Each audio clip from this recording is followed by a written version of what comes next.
Manipurda Sathariba Amukta Thoktriba violence Masi Leingakna Karamba Kanda Loisin Ge Kalibage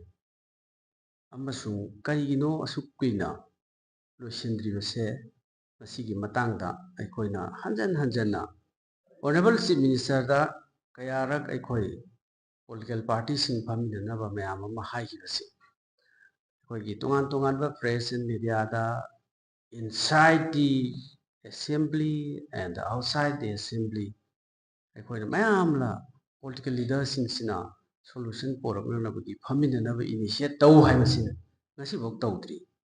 Equina Salago Unaruba Krati Lake Aduna Maram Workanda Tabi Raktabasi Equi Tha Tramapan Sanchile Aduna Equi India Blockna Warep Lauraga Dilida national level da India block singi level akhoi national leader sing yaw state ki delegate sing yaw hairaga akhoi ada protest taunanaba next week probably in the next week masi akhoi sem chaba akhoi hore advance tin changnaga dore wafam di masi da mari lenna misi mina nong gi hengale I adagi tahoidaba thabak mayam ama prithivida utriba thabak mayam ama Manipur da nong ki sum henjalai adagi amukta government amana tauroidaba thabak si tawkhalai karino haibada satragi institutions karino sarkar sida paiba yaupiriba honorable chief minister amadi atai council of ministers Manipur gi praja gi isa sing sugi kamta khanbidrabra satragi institution mayamse masi organization singna demand gi damba karigumba pandam amagi damakta ban blockade tawba adagi ahoigi boycott tawba khopa mayam ji layeba ado Manipur gi da amadi prithvi da bharat ki mafam kudimakta su sarkarna government gi institution school college adagi semi government private even the private school yauna Matam Kaktana Thingjille haibase sarkarna order thokpase masidi Manipur da khakta tari masigi double engine government asidagi tari aduna masi tahoide Manipur gi satra singi isa singi isu singi horrible generation gi khara khanbiyo hoi covid matamda school college thingbadudi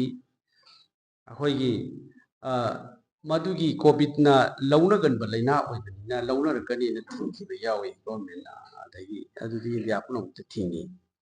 government amad laina security forces marang kaina laina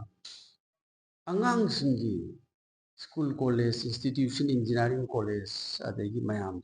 MBBS ki loina as a whole state ki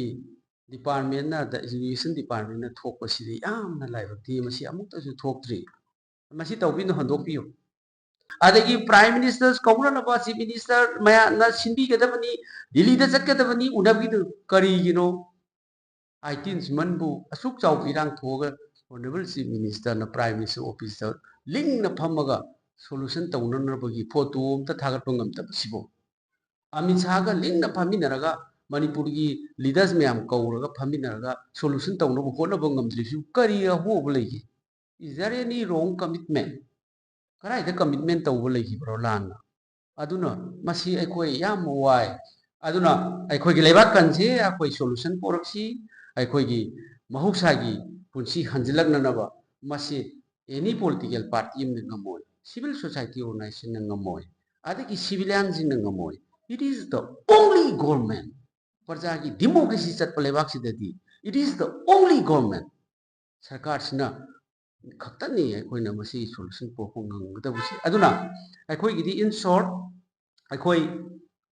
10 political party gidi aikoi sarkar da amukka hana remind tawjabani aikoi masi yatingo mayam lokthok piyo aduga sarkar na initiate tawidramina koi delhi da ꯆꯠꯂꯒ ꯑꯩꯈꯣꯏꯒꯤ ꯍꯛ ꯃꯌꯥꯝꯁꯦ ꯑꯩꯈꯣꯏꯒꯤ ꯗꯤꯃꯥꯟ ꯇꯧꯅꯅꯕꯒꯤꯗꯃꯛꯇ ꯑꯩꯈꯣꯏ ready ꯂꯩꯔꯤ ꯍꯥꯏꯅ ꯑꯩꯈꯣꯏ India ꯕ꯭ꯂꯣꯛꯅ ꯂꯥꯎꯊꯣꯛꯆꯕꯅꯤ thank you